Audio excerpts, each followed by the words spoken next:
Vajraguru Pema Siddhi Hum Om Ahum Vajraguru Pema Siddhi Hum Om Ahum Vajraguru Pema Siddhi Hum Om Ahum Vajraguru Pema Siddhi Hum Om Ahum Vajraguru Pema Siddhi Hum Om Ahum Vajraguru Pema Siddhi Hum Om Ahum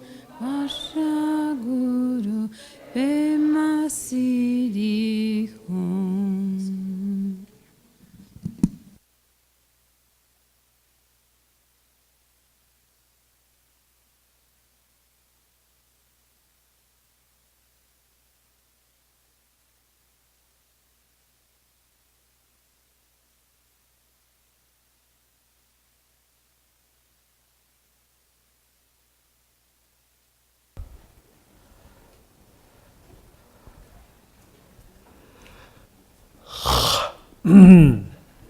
Today is warmer, isn't it?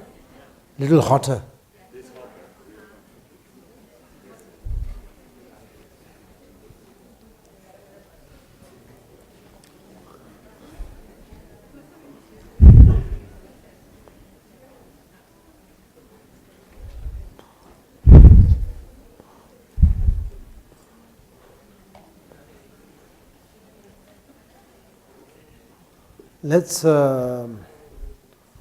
Let's do the same sort of meditation to start with. We all will be like keeping ourselves in a calm and peace and meditative state of mind immediately, right away, straight away, without any sort of zigzagging. Just because our problem is that we are very fond of zigzagging, and then when the time comes of meditation, you lost already. That's not good, Spontaneous meditation is much more fresh. It has to be like a fresh, spontaneous, and also sort of like a right there, needs to be there. So it's like a spontaneously, you just keep quiet, sit there. You don't really have to do any kind of postures and reposturing, positioning, and then redoing it. It's sort of like, doesn't matter. Doesn't need any kind of organization. Doesn't just be there. That's it. Wherever you are, whatever you are doing, doesn't have to redo it. We have a very strong kind of tendency that okay, now meditation means, oh, now you have to do something. Then you have to do. Then already the fabrication happens. And that itself is a really great sort of an obstacle already to start with. So just leave it as it is, as we are. That's it. Where you are, wherever emotionally, wherever you are, physically, wherever you are, whatever the position you are, doesn't matter. Just be there. That's it. For 5 minutes.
that sort of meditation, or whatever you may call, is like a refreshing preliminary meditation.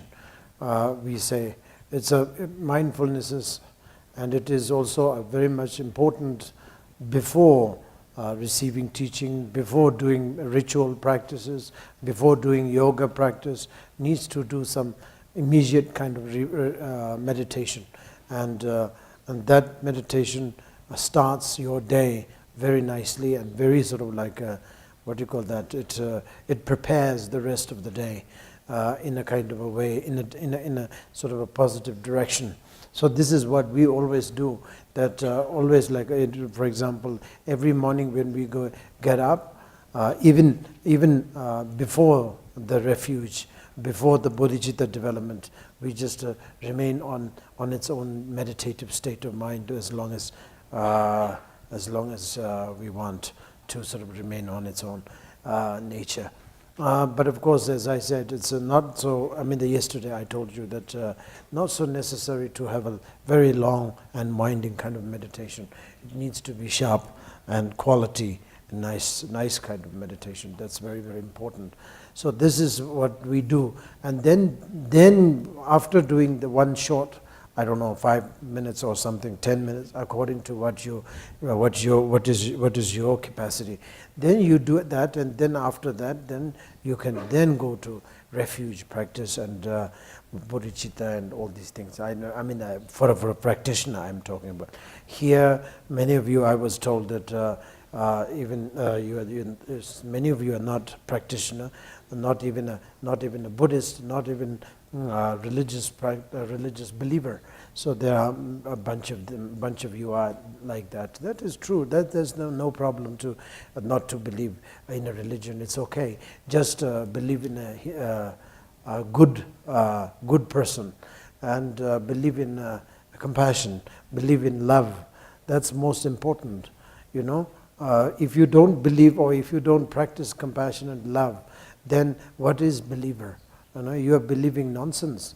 You are believing something that makes life horrible. Actually, that's all.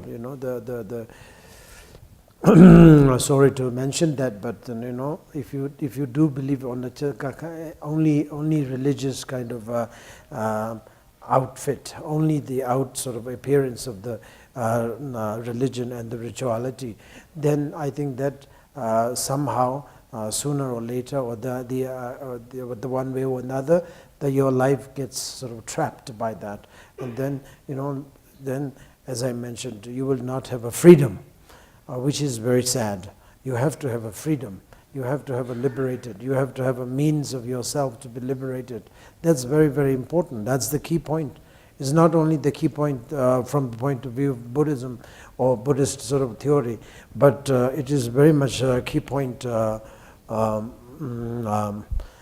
from the point of view of human sort of like understanding, human sort of human understanding.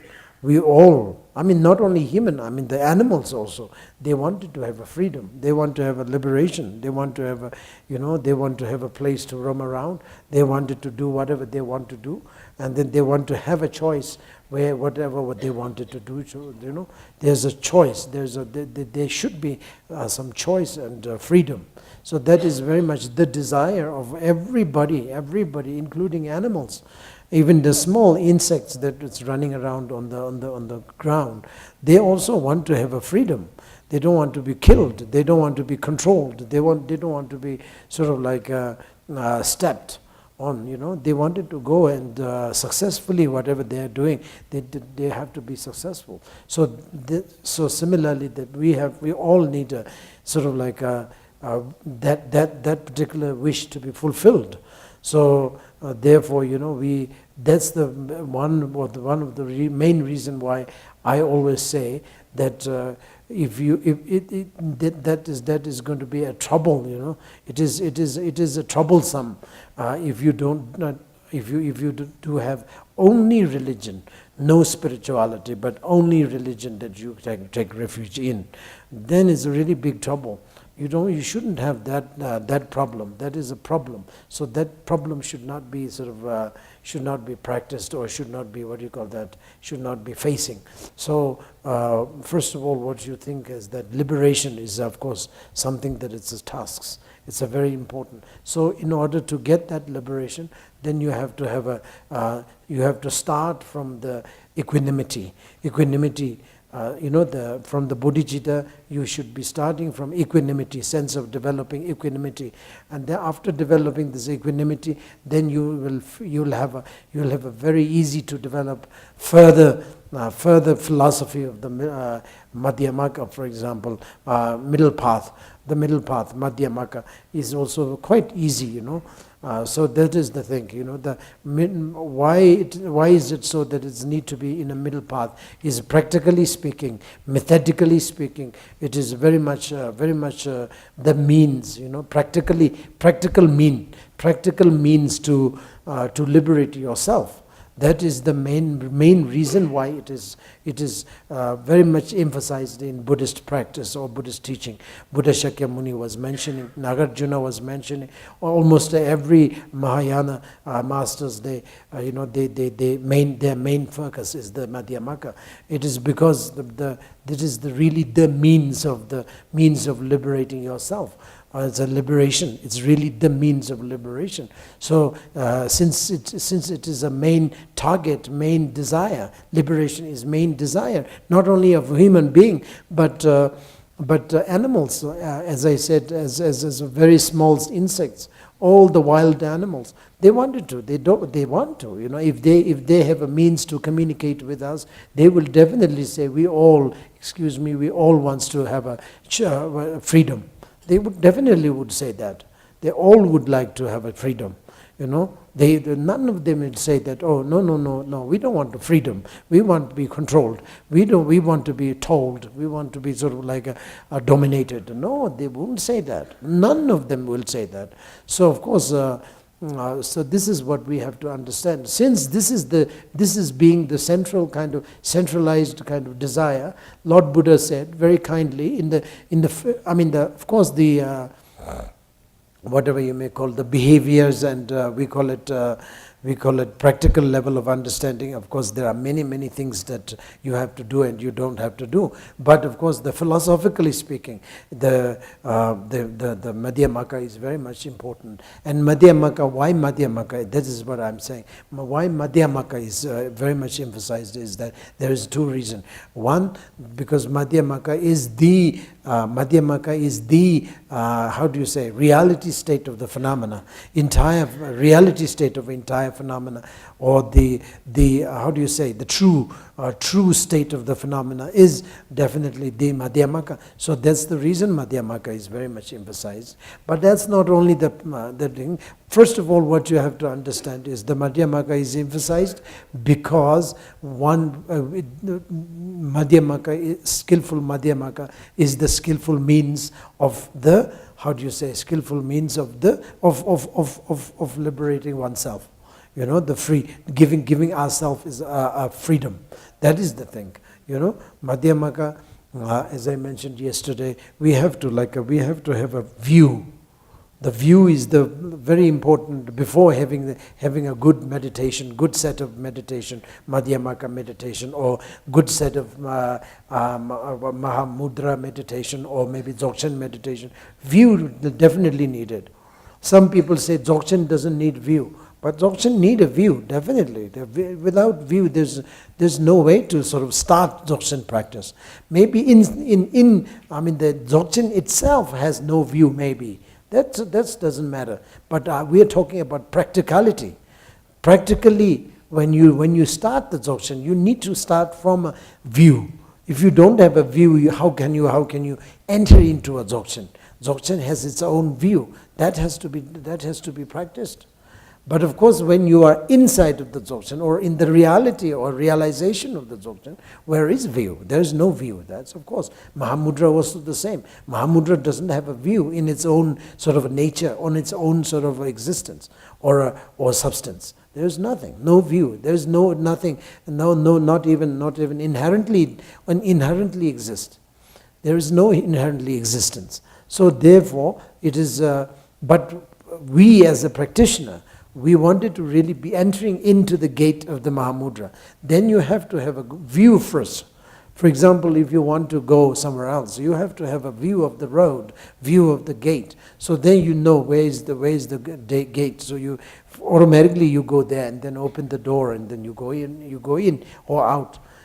So similarly, that you have to have a view. So the view is madhyamaka, that you have to, you have to get rid of all the extreme things, two extreme things. So the two extreme, the sticking with the idea of extreme, none either of extreme, is the really the how do you say, trap, in terms of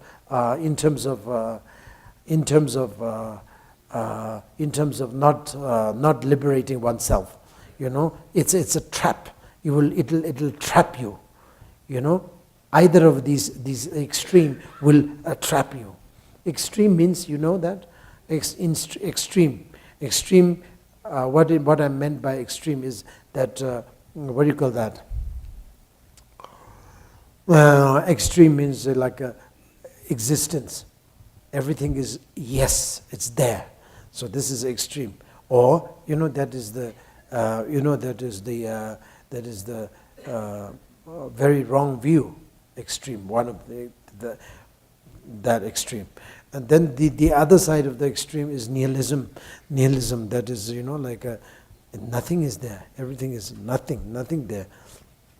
No next life, no previous life, no this life. Nothing is there. It's just there. It's something is there, like a. For example, as long as the rock is there, the rock's design is there. But the rock is when the rock finishes, if you smash the rock, then the design and the shape or the color or anything else is not there. So it's finished. So something like that. As long as we are there, we have few things. But when we die, finished. Everything is not there. Nothing is there. So nothingness. That is like a nihilism. Nil. So that is the kind of thing that we are thinking. This is extreme. So these two. We shouldn't be caught by either of these two. So that is the thing. That is the reason why we say that middle. You have to be sort of like managing to sort of have a sort of a place for us to sort of relax in the middle of these two. So you don't get trapped by either of these extreme.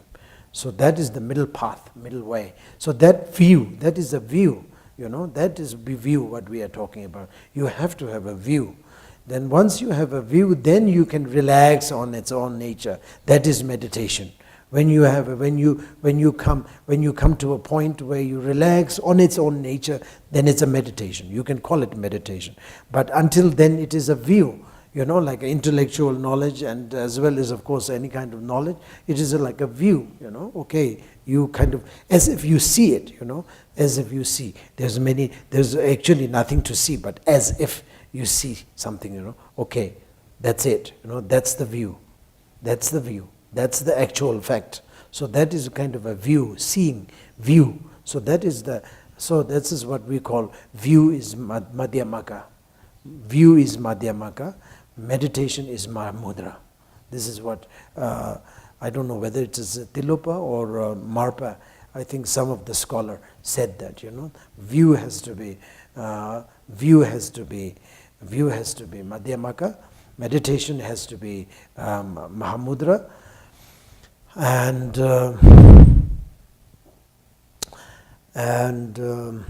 something else I can't remember, but that's the kind of thing, So you have to find out whether that is the way how you do it. Now again, this is for those people who are interested in Mahamudra and who has the instruction of Mahamudra. Then that is the way. But if there is no instruction and non-Buddhist or non-believer, then as I said yesterday, you should have a means of relaxation. Relaxation is very important. You should have a means to relax yourself. That is very, very important. So relax is, of course, relaxation. What I said yesterday was the only, not only, but there's a best way anyway. I would say is to keep yourself in the mindfulnesses, mode of mindfulnesses. That's the most important. And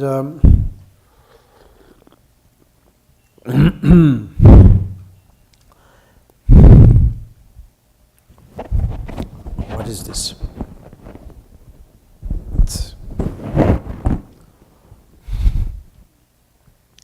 Okay.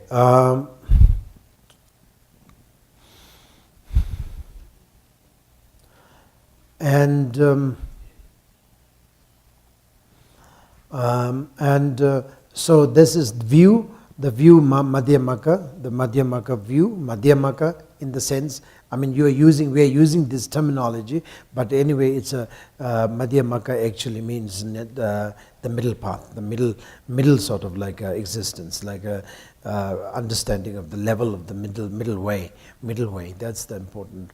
So when you say middle way or middle path, then we are already talking about meditation.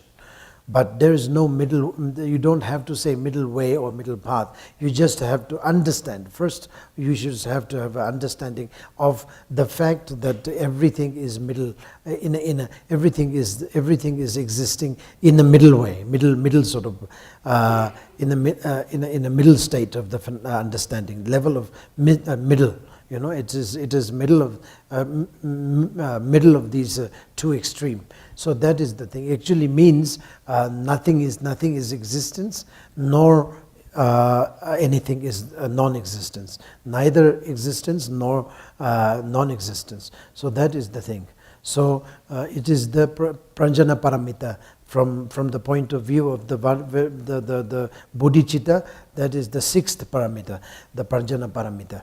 And first and the second and the third we have already mentioned, we have already talked about it. And fourth also, the fourth is what you call that, the diligent. The diligent, sense of diligent is very, very important. As I mentioned, joyful effort. That is something after developing the understanding, then you will be joyfully entering in it. If you do not understand, then the particular, the typical problem that we are always facing. That is the thing. We want to do it, but the part of our head says, yes, I want to do practice. But part of my head says, no, I don't want to do it. Why should I do it? Yes, obviously, why should I do it? Because I don't know what I'm doing. So why should I do it? So there's no fully developed sense of diligent. So the diligent has to come from the understanding, true understanding of view, true understanding of what you call that, Panjana Paramita already. So then this will come. The understanding will give you tremendous sense of joyfulness. Joyfulness is for what? For practicing the further practices of love, further practices of compassion, further practices of moralities. Everything will come.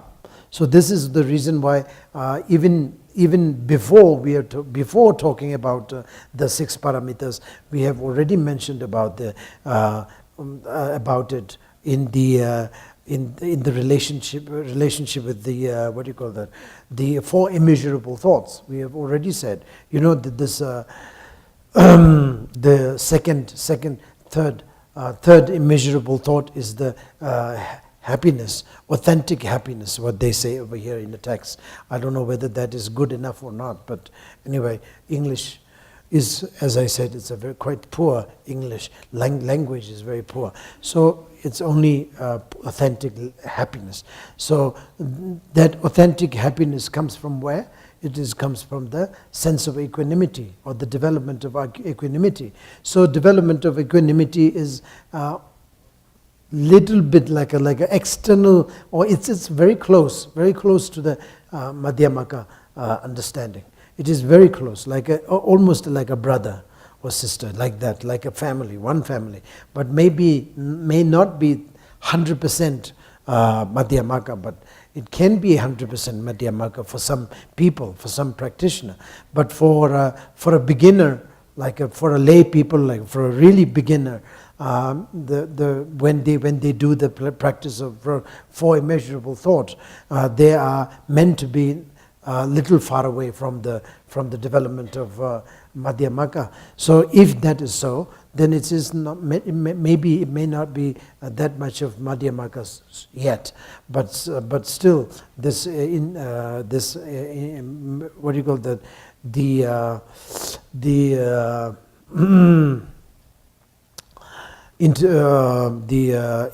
equanimity, sense of equanimity gives a tremendous amount of, or a tremendous sense of happiness, tremendous sense of satisfaction. I would say satisfaction more than the happiness. You'll be satisfied. You'll be appreciated. Appreciation. The other day I was talking on that. Yeah. So maybe some of you are not there. So let me repeat again. The appreciation. To me, it's appreciation, authentic happiness, and satisfaction all are in one family. It is one family. It's just a member of one family, namingly different, but actually it is same. So appreciation is the one thing, If you appreciate or if you understand about equanimity, I think then you will be appreciating yourself. The fact that everything is equanimity. So you sort of without mundane reason, you will be very happy, you will be very satisfied, you will be very appreciated. So that is the thing. That is the reason why one of the immeasurable thought is that one. So similarly, that now here, when it comes to the view, the view has to be understood, equanimity has to be understood, then the joyfulness comes as a result. Then in Pranjana Paramita, or in 6 parameters, of course, namingly, it is known as a joyful effort. So joyful effort, genuine diligent will come, So because what's all about. So therefore you will be diligently practicing. Right now we don't have a diligent sense of diligence in terms of practice. We don't want to do meditation. We are not really into meditation. We're not really into anything.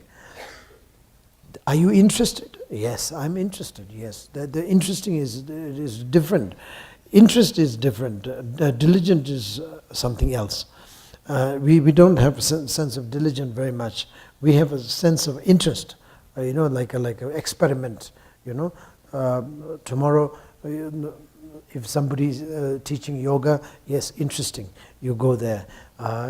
Day after tomorrow, if there's some other skillful method is happening, or you go there. It's interesting. You just do it. Go there and get it, and maybe do it. So day after tomorrow, the few days later, somebody is teaching something, you go, you run there.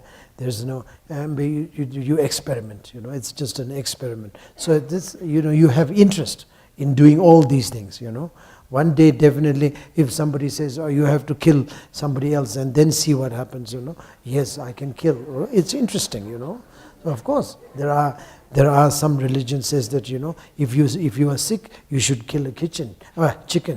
You should kill a chicken, hens. No, it's a cock. I think it's a cock. Male chicken, not female. So male chicken you have to kill. So it's a very interesting, for us it's very interesting. Let's kill. Let's kill. Doesn't matter, I'm interested. See what happens, something like that. It's an interest. Interest is there, but that doesn't mean that diligent. Diligent is, like a depth, from depth of your heart, it just comes, sense of joyful effort will come. And with the understanding, that will never be sort of changed. That will never change, Some of the foreigners, not only Westerners, but some of the foreigners, they wear these things also, what do you call that? We call it dunga. They do wear this on trousers, you know. They wear the trousers and then they wear this and then they walk. It's interesting, you know. For them it's interesting. So they do everything whatever people say. People ask you to do it, or if there's any possibility to do, they will do it. Is it because of diligent? No. Is it because of the paramita? One of the paramita called diligent? No. It's just experimenting, you know. They just wear everything, their hairstyle, they will change hairstyle, they will wear everything, they will do meditation, all sorts of meditation, they will do everything. It's just because of the sense of experimenting, which is nothing wrong, but that not necessarily is diligent. So diligent is something that you have to understand where it comes from and what does it mean. That's important. So diligent, true diligent true sense of diligent is nothing but joyful effort. So joyful effort comes from where? Let me say it again. Joyful effort comes from the understanding of view. You know, view needs to be understood, or the everything has to be understood. But in this Mahamudra context, you have to understand the view. After understanding view, then you will have a joyful effort in practicing Mahamudra. You going into Mahamudra, then hours of meditation, you don't feel discomfort, or you don't feel bored, you don't feel tired, you know, because you will be very, very interested. I mean, not only interested, but you will be very much like effort is there joyfully. So that is the thing. So then after that, in order to do the Mahamudra practice, now the part of the Mahamudra is the concentration. If the concentration is not sort of like skill of the concentration is not there, Mahamudra, even though you know Mahamudra very well, like intellectually, but you will never be able to put it into practice, put it into meditative state of mind, never, because you don't have a concentrational mind. And some people say Mahamudra doesn't need concentrational mind. It is only the concentrational mind is needed because it's for Madhyamaka. It's a Sutrayana meditation needs, but the Vajrayana meditation here simply doesn't need it, or something like that. There are many people, many arguments anyway. So, but that's not true. Madhyamaka needs the concentration. Even the Dzogpa Chenpo also needed concentration. Concentration is very important. Needs to be building a sense of concentration. So concentrational mind, which is the fifth paramita, which is very important. Concentrational mind, again, comes from the diligent, but of course mainly comes from the correct view. I mean the clear view. Correct view as well as clear view. View needs to be clear so that the concentration will be be there. That's a very understandable, because if the view is not there, how you concentrate actually? There is no concentration because no view. You can't have a view. So view is like a scattered. Everywhere is scattered. So of course the concentrational mind will be scattered, you know, because view is scattered. So view has to be really the like what Mahamudra say, rochik, one taste, one pointed kind of view. That is very important. One pointed view needs to be there. So then the diligent will be there. And with the practice of the sense of diligence, then you can bring the concentrational mind. And in the beginning, maybe you'll have a little bit of a struggle. You have to struggle with the concentrational mind. Say concentrational mind will be there for maybe just a second or two, or then just a minute or two. Then of course few minutes, 5 minutes. Then after maybe a few months of really putting a lot of effort, joyful effort, then the concentrational mind will be lengthened. Like a lengthened. Like longer and longer and longer. The period of concentration will be longer and longer and longer and longer and longer. And of course then finally you can concentrate it whenever you want to concentrate. There is no problem for you. And when you sort of like when you want to rest, when you sort of like want to rest, you can rest. You don't have to do concentration. You can stop and you can do it. You can have it again, and you can stop the concentrational mind. So you can just it's a very very very easy. You can sort of you have a fully control. You will have a fully control. But as it is right now, we don't have that much of control on it. Why? Because of course, simply it's because we are not practicing. We have not been practicing very much. So therefore, we have not much of sort of like influence or familiarity built already. So therefore it is very difficult. But that is also one of the things you can say. But the other thing what you have to understand is that, as I mentioned yesterday, we have been what do you call that? we have been letting our afflictive emotions to control us. We have not been even trying to control afflictive emotions. We have not been doing it. Even for one day, we never thought about it. We thought that it's okay. Afflictive emotions, we never thought about it anyway. We never thought about anything. That is what we call lay people. Lay person, lay. Just we have not done anything. We just every day, every day, morning breakfast, evening tea, and then lunch and then dinner and that sort of thing, and they're going robot. We just go to the office and they come back. I don't know, whatever. But we never thought about the deeper state of the life. We never thought about it. So therefore, meanwhile, we never thought about it. While we are being very much ignorant, what happened?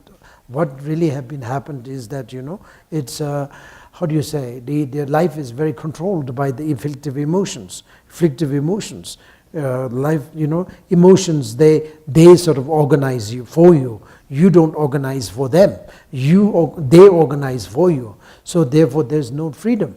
So ever since beginninglessness of the samsara. So what Buddhists say anyway, beginninglessness of the samsara till today, we have not been controlling anybody. We have been controlled by the afflictive emotion. So that is the reason why, when it comes to the concentrational mind, also this same family anyway, same effect comes. The same difficulty comes. We wanted to concentrate, but the concentrational also never want to be obeying you. That mind, concentrational mind is never concentrated, never obeying you. You want to be concentrated for 5 minutes. The concentrational mind says, no, I don't want to. So of course it goes. Then you don't have any choice. So it's really very much the bossy, and it's very bossy. That concentrational mind is very bossy. You don't get to control it. So that's you have to understand why is it so that we are not able to concentrate. Why? Because of the same reason. There are many reasons, but two major reasons you have to understand. So. Anyway, the solution is, of course, that you have to concentrate. That's all. You have to put yourself, in doing so. Otherwise, where is the solution? Solution is just do it. That is the solution. Just do it. Don't talk too much. Don't waste your time. Just do it. That's it. That's the most important. Just do it. In terms of humanitarian work, you just do it. Go out and help. That's it. You just do it. And in meditation, concentrational mind, just do it. Just do it. Concentrate on something. Maybe a piece of flower. You just concentrate. Try to concentrate. Look at the flower and then concentrate on that, and try to see whether that works or not. Whether my consciousness, my whatever, my mind, or whatever you may call, consciousness, or my concentration, whether that remains in the flower or not. Try to put in a flower, and just to put it there, and try not to sort of like try not to let it fly, let it go off, let it go wild. No, concentration. This is not the main Mahamudra practice. So this part of the practice need to be forced, need to be concentrated, little bit like with force, needed, because it's like a wild animal. Even though you love that animal, you have to give it a little bit of force. Otherwise, the animal will not behave. An animal will be jumping and pooing everywhere, and eating everything, biting everything, chewing everything. So that everything that particular animal needs to be, need to be trained. Little bit of with a little bit of force, as if you get a little bit angry, and and you have to raise your voice a little bit, so that that the animal will be behaving. Same with your children also. The child, if the child poos everywhere, and then you say, no, don't do it, stop. You have to, you have to be sort of like a straight and strong, as if you are a little bit angry. You have to raise your little bit, your vows a little bit, in order to sort of, tame the baby, tame the animal, whatever. So it's the same thing. So you have to tell yourself a little bit like a force with a bit of force. Then you have to concentrate on bread, on chandeliers, or whatever you have a object, you just concentrate. Like the tankas, in Tibetan tradition, there's many tankas. Now, unfortunately, everybody uses as a decoration, but it is not decoration. It is not at all for decoration. For God's sake, it is for concentration. You have to concentrate, put the consciousness on that particular practices, and then you should really synchronize that image of the tanka, the image of the whatever idam you have. That has to be synchronized with the concentration. That is the first step, and then the second step is to synchronize that your consciousness with that particular idam, what we call kerim. So that is the development of the one of the two main sort of development in the Vajrayana. So one is this, what we call the development of vision or physical vision of the idam practices, like Heruka and Vajrayogini, etc. All these things now, first, the tanka is for your practice, not meant for the decoration. That was also the reason why I never use in my bedroom and my living room, no tanka, no. People say, you are like a foreigner. You are like a Westerner. You are very westernized. You are very modern. Yeah, I say, okay, thank you very much. I'm modern, very good. So no problem. Whatever they say, maybe it's a compliment, maybe it's a scolding, maybe it's a complaining. But doesn't matter. I don't use the tanka in my living room, my sitting room. But why should I be using? Yes, in my shrine, yes, I have one tanka. My own practice tanka, that's all. Why should I be wasting money buying lots of tankas and putting lots of tankas in every wall, and then, oh, very good, very good. What is this, You just go crazy. What is this? Very good. Where did you buy? Is it from Nepal? Is it from Tibet? Oh, very good. What does it do? Nothing. It's just waste of money, I would say, definitely. It's quite expensive also.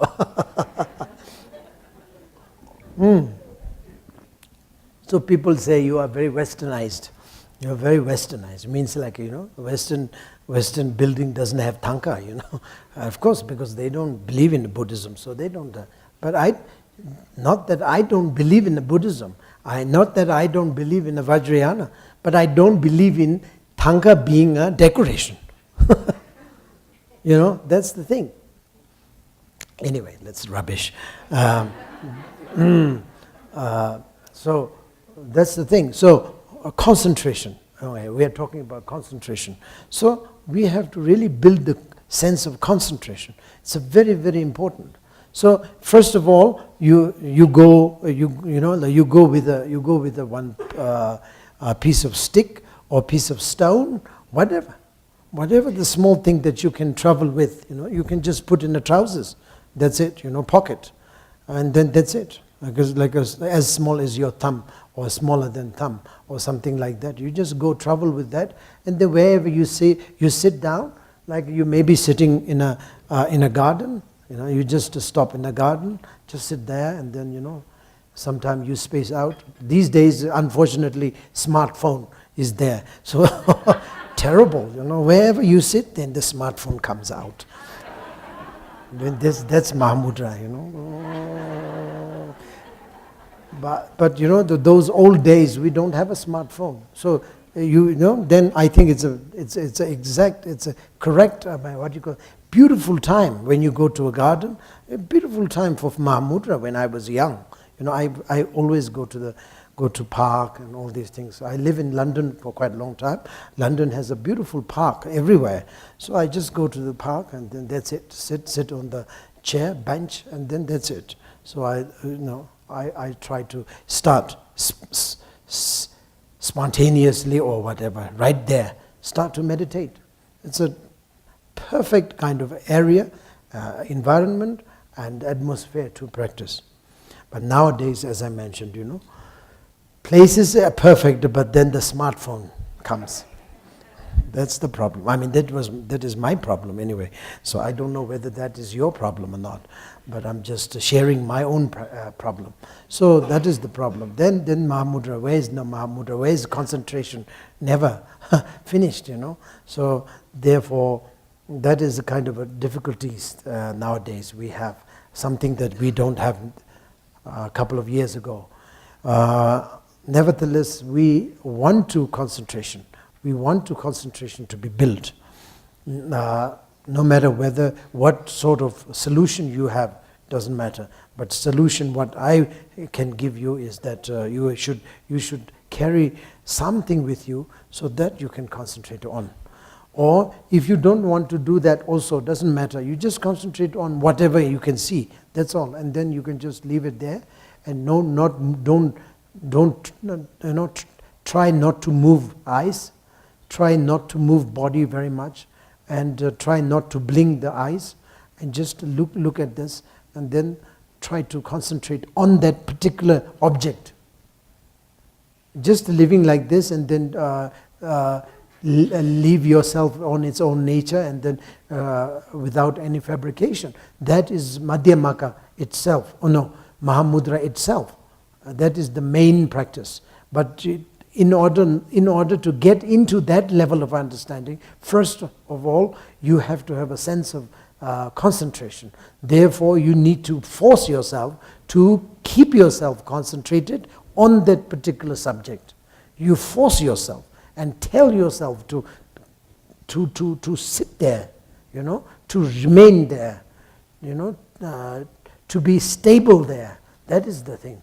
You have to force yourself. No choice. You have to force. And then if you keep on forcing that several days, a month and weeks and this and that, afterwards you definitely will be seeing some difference, in terms of concentration. I'm quite, I can assure you, I can sort of guarantee you, if you like, I can give you warranty or guarantee, what they say, so 8 years guarantee or whatever, or 1 year guarantee, 30 days warranty, something like that, they say. So I can give you warranty, I don't know how much, warranty for till get enlightened. Yeah. That's true. Yeah, that sense of concentration of mind will last forever. If you believe in the intermediate state, it is going to be through intermediate state, and you will find your next life whatever you like. You can choose your parents. You can choose the nationality. You can choose everything. You really, everything is going to be within yourself, within your hand. I'm not joking, That is true. That is what the many masters, when they come as a reincarnation, they choose their parents. Very easy. They choose their parents. They wanted to be born as a Tibetan, but they want to born as a non-Tibetan. They want to born as a boy. They want to born as a girl. It doesn't matter. Speaking about that, many people says, why Rinpoches are not girl, all a boy? How come? And they have chosen the boy. They want to be boy. That's all. So what? It's very simple. They want to be boy. That's it. That's all. So if they want to be girl, no problem. I was told that His Holiness Dalai Lama once said that he can be a very beautiful girl to be born, to be rebirthed. I mean, maybe many conservative people may have sort of shocked to hear that, but people like me, nothing surprised. Yeah. Tomorrow, if this Dalai Lama is a girl, so what? Very happy, nothing wrong, So that's the thing. But Dalai Lama never been boy, never been girl so far. But that doesn't mean that he can't be girl next life. This is what he's saying. So that is true. So this is what the reincarnation means. Actually, they just choose. Happily they choose whatever they want. They can choose. Therefore, some reincarnation doesn't come. Some Tulkumba, one of my guru, hasn't come yet. So he's now maybe 30 years ago now. He passed away. And he's supposed to be coming back, but he never came back. Maybe he's struggling to find the proper parents. No. Forget it. Let me rest, He must be having a hell of problem. Poor thing. See, that's the thing, really. Because you have really, I'm not joking, you have a choice. You have a choice of doing everything. Once you have a freedom, or liberation from controlling, from how do you say, from dominating by the emotions, then everything is perfectly okay. Your birth will also be there. It's controlled. Your birth, your next birth will be controlled. Everything.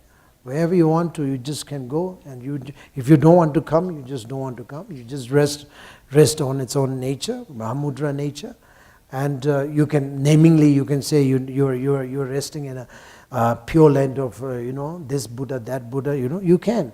Why not? I mean, if Mexico can exist there, why not America? And if America is existing, then why not England? If the England in this world exists as it appears to be, then why not the pure land of Amitabha?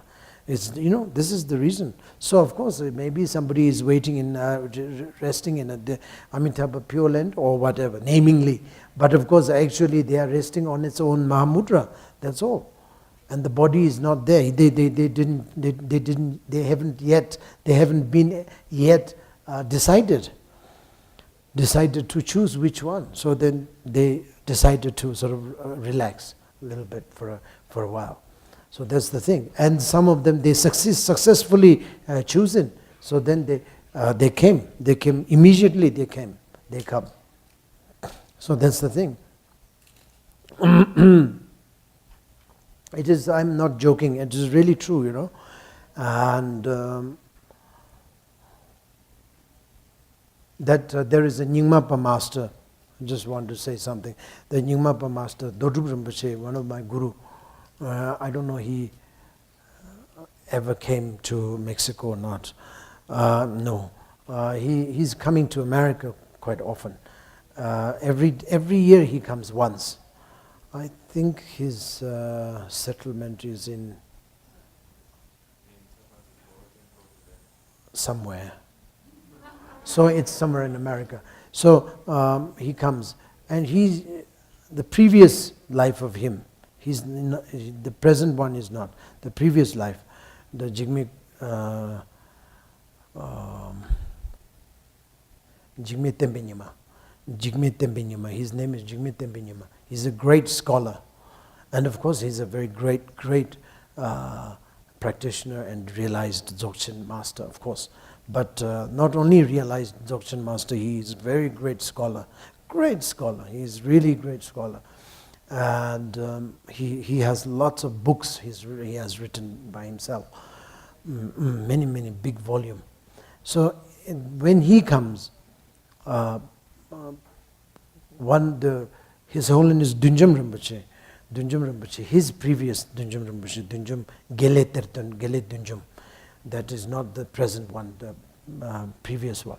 Now the previous one, anyway. So that Gele Tertun, he was in a meditation, and he saw that Dodub Rinpoche was on the Copper Color mountain and resting, but he wanted to come down, but he couldn't manage to choose the parents. So he see that, and then the Gele Tertun,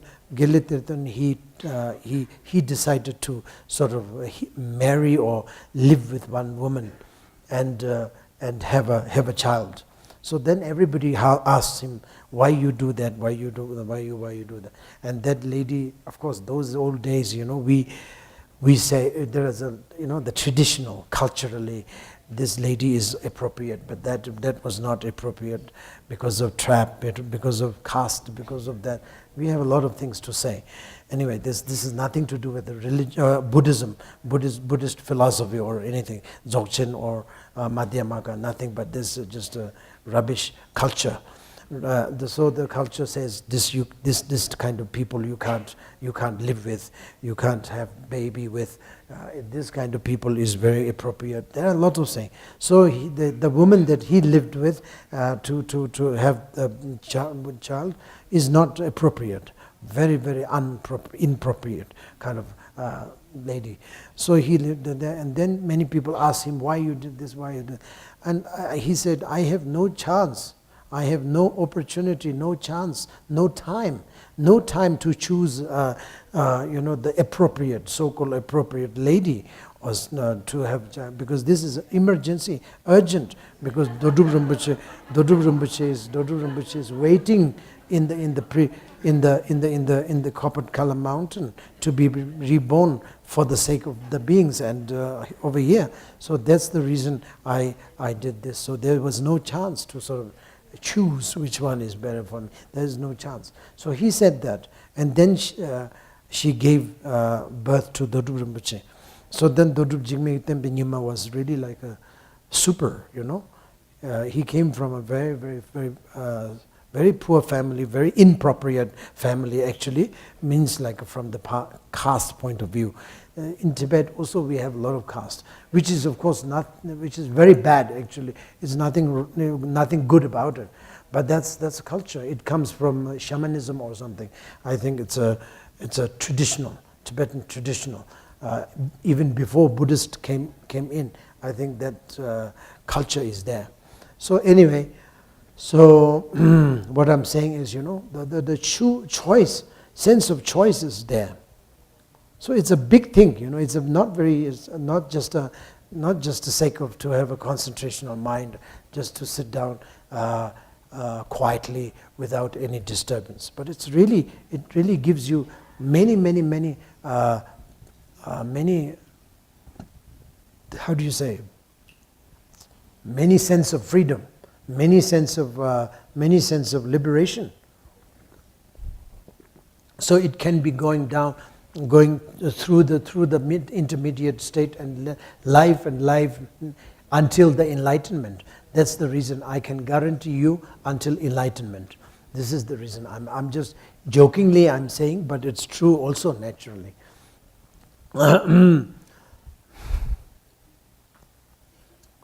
So going back to concentrational mind, samten, or tingzin, we say. Samten or tingzin, that needs to be developed, and there is many ways of talking about, the varieties of something you can talk about. This something related to this realm that we are staying here. It is desire realm, and then the form realm, and then the formless realm, and they are talking about lots of realms, And then that each realm has a different something and all these things. But I don't think we need to go through all these details, but basically what you really have to understand is the concentrational mind needs to be sort of one-pointedly there whenever you want. And if you don't want to be concentrated, it's okay, leave it. So then you can just be sort of like relaxed, just without any concentration. And then when you want to concentrate, you can concentrate as long as you want. So that is kind of a freedom that you have to have.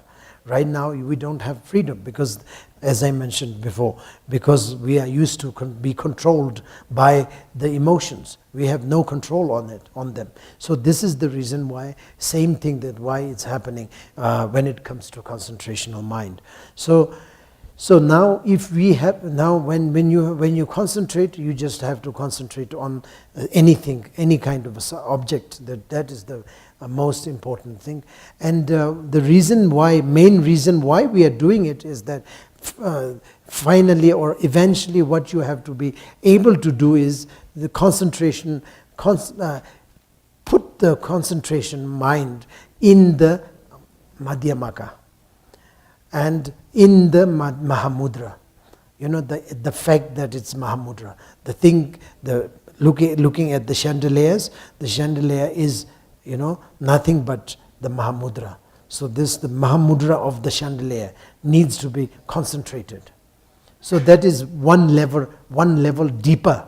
Right now, concentrate on chandeliers. That's all. Nothing need to be saying deeper than that. One step deeper or two step deeper. It doesn't matter. Just chandelier is good enough. Or the flower is good enough. You don't have to go too penetrates into the reality of the flower. No, just flower itself. But then once you have a little bit of the stability or kind of a familiarization, sense of familiarization built, so that your capability established a little bit more stable you become. Then you can develop one step further, deeper. That is the reality of the flower, reality of chandelier, reality of that person. Then you get in. That is the reality of the chandelier is the Mahamudra. That's it. There's nothing. But reality of the chandelier is the Mahamudra. Even though you see as a chandeliers, doesn't matter. Whatever you see, it doesn't matter, because you know now you see is the illusionary form. So whatever you see, it doesn't matter. You don't have to smash. You don't have to smash it. You don't have to sort of like hate. You don't have to sort of like have a sense of aversion. No aversion. Neither aversion is accepted, nor attachment is accepted. Just a view on that, and then go into it of the Mahamudra, the state of the reality state of the chandelier itself. So that is then one step deeper. That comes after the establishment of the stability, stable mind, concentrational mind. That is important, so that you can then concentrate on Madhyamaka or Mahamudra or Dzogchen without any obstacles, any obscurations. Right now, many obscurations. Everything obscures, obstructs, everything is like an obstacle for us right now. But that is because of no concentration. So with the skillful of the concentration, you can be then very good at, so-called very good at meditation. You can do then meditation very well. So you are very good at meditating, and you are a super meditator. That becomes after the concentrational mind established.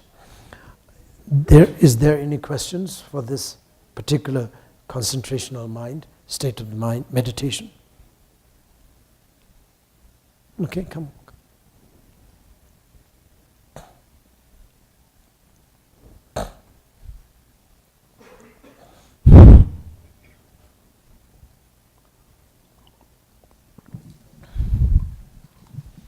Buenos días. Hang on, Good morning. hang on, Yeah. hang on, hang on.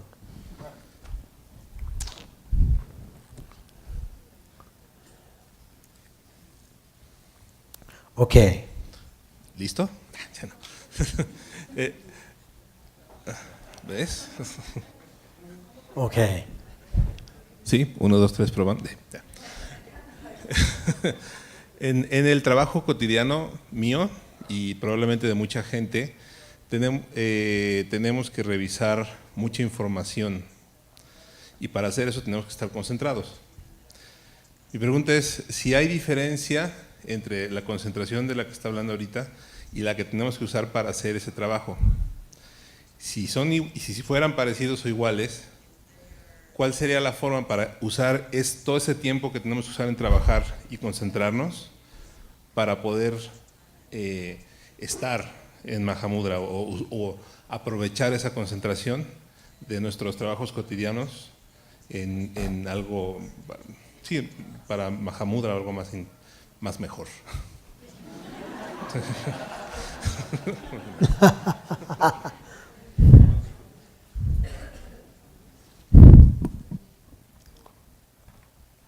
Actually,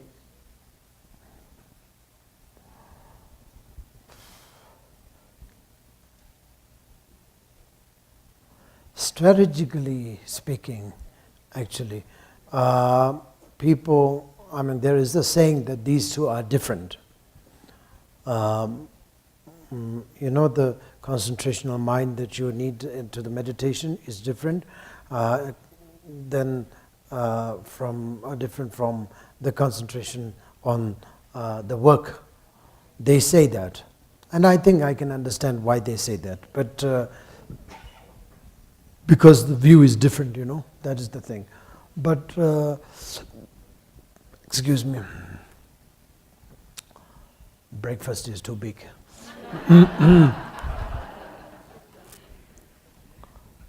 Mexican breakfast, very nice. I don't know. See, so it's a different, you know, the different. They say different, but for me, to my understanding, concentrational mind. If you have a little bit of concentrational mind of work, on your work, concentrating on your work very nicely, that will help indirectly to do the Mahamudra concentrational mind. I think it's just, almost like from one family, same family. And if you have a concentrational mind, the Mahamudra concentrational mind, I think that will definitely help when you go to practice by the day-to-day life, like a worldly work and all these things. They will help. For example, we have a saying that, you know, if a great yogi, this is what Milarepa also said, you know, I don't want the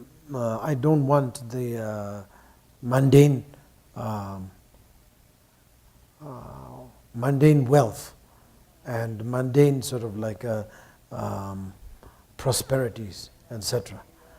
If I want, I can be one of the best merchandised person in this world. He said that in one of his songs. So that shows that, you know, the concentrational mind in the Mahamudra can be used in day-to-day, like a financial world, and you can be building your wealth like nobody's business because of your skill of the concentration. So I think these two are very similar. Very similar. I wouldn't say same, because there are many masters who says no, It is not same. And it's true, it's not same from the point of view of the view, because the Mahamudra view is different. You can understand, it's very easy. And a business view is coin, dollar, the sign dollar. That's the kind of the view. But it's a little different. But the same kind of a strategy, I think, I would say. Next.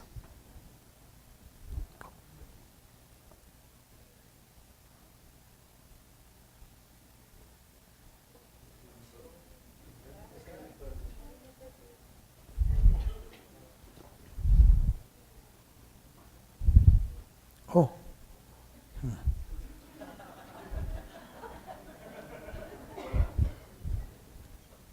Hola Drukpa, buen día. Hola Drukpa, buen día.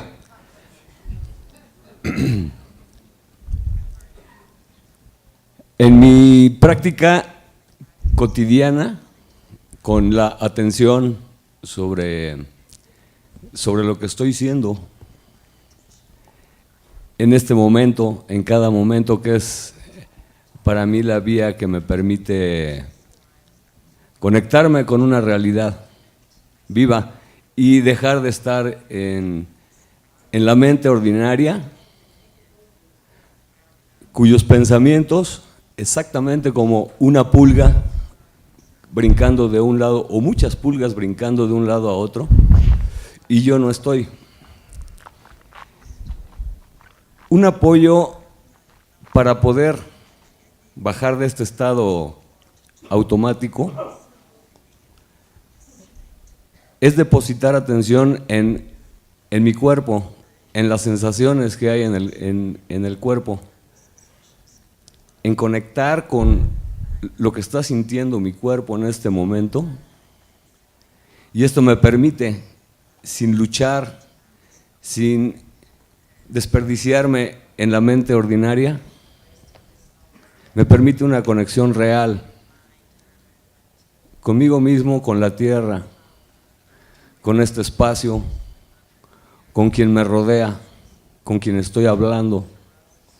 Lo puedo ver porque ordinariamente no veo, mirando no veo,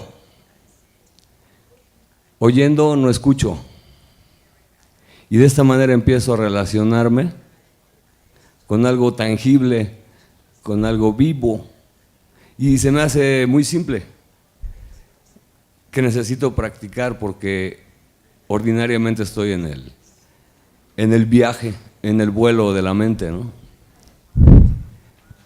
Esto es otra forma de meditación,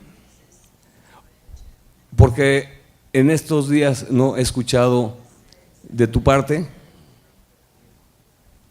una relación con el cuerpo, que es lo más amplio de mí. Mente ordinaria es un cachito, sin embargo me absorbe, me toma completamente, y en el cuerpo tengo esta posibilidad de poder conectar con la vida.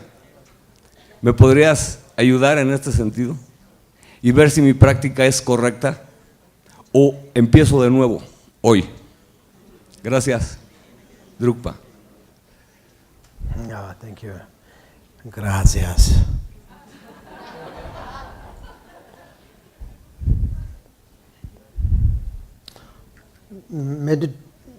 Concentration, beside concentrating on the stone, piece of stone, or a stick, or a flower, or something, as he said, also sometime you can concentrate on your voice along with the mantra chanting. Om Ahom Vajra Guru Padma Siddhi, or maybe Om, only Om, or maybe Ah, only Ah, or something like that. It also can be done. It is not, should not be seen as a part of a religion, but it is seen as like a part of a practice, part of practice. Or you can even listen to a music also. I wouldn't mind. Maybe some master may mind. You are doing meditation on the music? Oh no, you shouldn't listen to music, I mean, some master may say that, but I wouldn't mind. Not that I'm listening to music, but I don't mind if you have to listen to a music. It is okay, and you should when you chant Om Ahung or whatever when you chant Guru Yoga or whatever, that mantra, the voice needs to be concentrated also. So that is very important. So that is the body, speech, and mind. Concentrate on the body, concentrate on the speech, and concentrate on the mind. So that is very important, but comes from the body, starts from the body.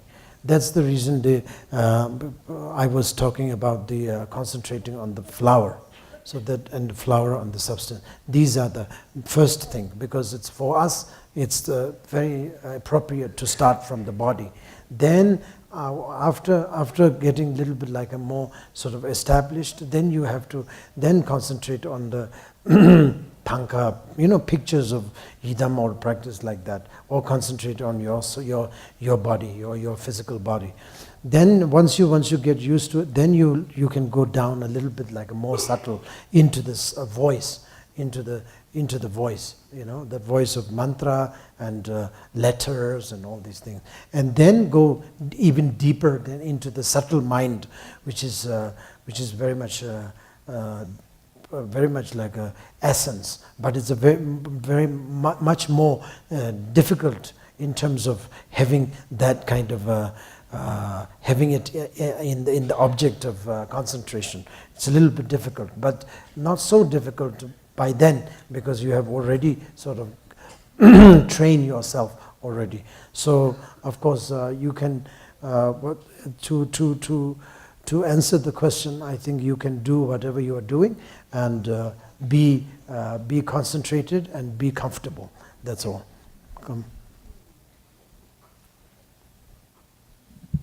Gracias.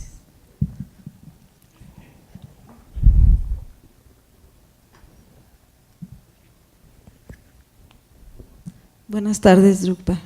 Qué bueno que estás con nosotros, te lo agradecemos del corazón.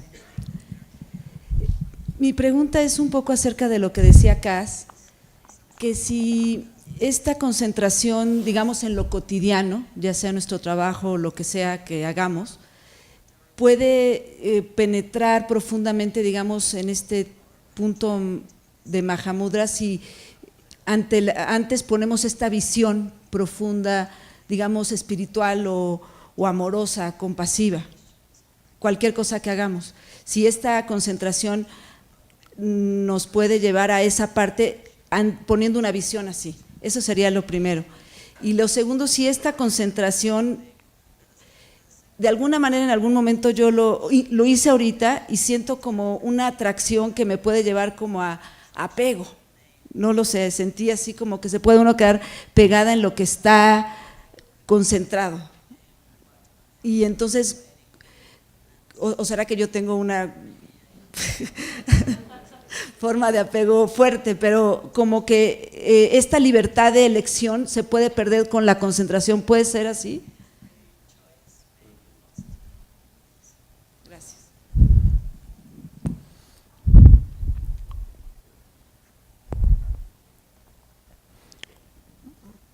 I don't really know how to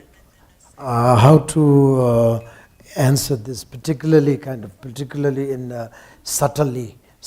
I don't know how to say, and I don't think it is need to say it. But most important thing is concentration. During the concentration should not be attached. That is the main main stream, I would say, mainstream. It is like a foundation of the meditation, non-attachment. You shouldn't be getting attached. That is Mahamudra. Mahamudra, we say, non-attachment is very much the foundation. But of course, for those people who are doing like only interested in mindfulnesses, we are not talking about that. But for the Mahamudra, since this is, even though this is maybe maybe yesterday and today is not really meant for Mahamudra, but I'm taking this opportunity to help Mahamudra practitioners and Trema practitioners to sort of understand a little deeper. So I'm just taking liberty to talk about my Mahamudra, even though it's according to the schedule. Yesterday and today is really like should be talking about the mindfulness and common things, not the Mahamudra at all. But I'm taking liberty anyway, because I know some of you are here. For you guys, I'm just taking liberty. But for those mindfulnesses people who are interested in only in mindfulnesses, then of course the attachment and the non-attachment, I don't think it is that much of an issue. Just have to be sort of mindful, whatever I say. It's more than enough. But for the Madhyamaka practitioner, especially the Mahamudra practitioner, it needs to be the foundation needs to be the the non-attachment. Means like what I said yesterday, non-attachment. It is one basic understanding of non-existence, non-existence of its own nature, of its own ultimate state of the thing, whatever. This chandelier itself looks as if it's a very big and solid and very nice, very beautiful, and it's very expensive, and it's like whatever, it's such a big thing anyway. Big in the sense of not only the size, but heavy, a sense of heaviness, sense of expensiveness, sense of beautifulness, everything. It's a very big from the different senses. But actual fact, the actual fact, the chandelier itself comes into a intellectually you will understand that this is not existing as it appears to be. I said this many times. So this knowledge needs to be there in order to complement your concentration. So concentrational mind should be doing along with that some kind of an understanding of Madhyamaka. That's a very, very important. That is the reason why we always say, of course, unfortunately you guys don't have time, but monks, we have time. I mean, I have spent almost 20 years learning Madhyamaka and all these things. Why? Because of that reason, that when I do meditation, it needs to be the foundation. That is the reason I was studying. I mean, I'm not the only one. I think there are heaps of monks, heaps of, even nowadays nuns also, many nuns also, they study books, books after the books after the books, Not only Madhyamaka, the volume 1, volume, no. It's so many volumes of Madhyamaka, so many volumes of, all different sorts of the Mahayana text and doctrines. So we have to practice. Means study, rather than practice. We study. So then one day we will sort of like, we will be sort of, how do you say, kind of unconsciously told, informed very nicely. Whenever you do a meditation, at least you are informed that these are things like that. These are not existing by its own nature, by its own ultimate state. It is not just an illusion or something like that. You may not have experience, but intellectually you'll be informed. So that is very great foundation for the concentrational mind. There should be, of course. For many monks and scholars, they don't have that skill to do that. I don't know why.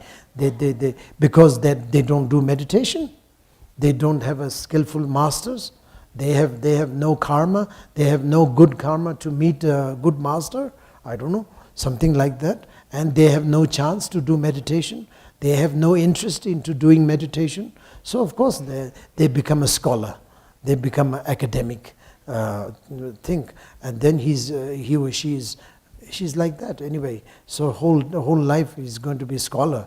And that's it. So it's not improving, nothing, no meditation. There are many of them has no meditation, no skills of meditation. So they just are being scholar. But that shouldn't be like that. The reason why we have to be scholar is in order to be able to concentrate comfortably, deeply, and without any attachment. That is the thing. So as as an answer, I would say that you have to watch on your on your attachment. That is very important, attachment. So I hope you understood what I meant by attachment. Please do understand. Please try not to be misunderstanding about attachment. That's very, very important. The day before yesterday, when we start, I was talking about that. Day one. If that thing is misunderstood, finished. You will never be able to catch the thing. It's like a rainbow then. It's like a rainbow, you know. The rainbow is such a beautiful, you run to catch it. You will never catch it. You will never be able to catch. There's nothing to catch anyway. So you look like you're running after the rainbow to hold or to sort of catch. So nothing will be sort of there. So you have to understand, first of all, what is attachment means from the Mahayana or Mahamudra point of view. That is very important. I told 3-4 times already. So I hope you understand that. We have a break.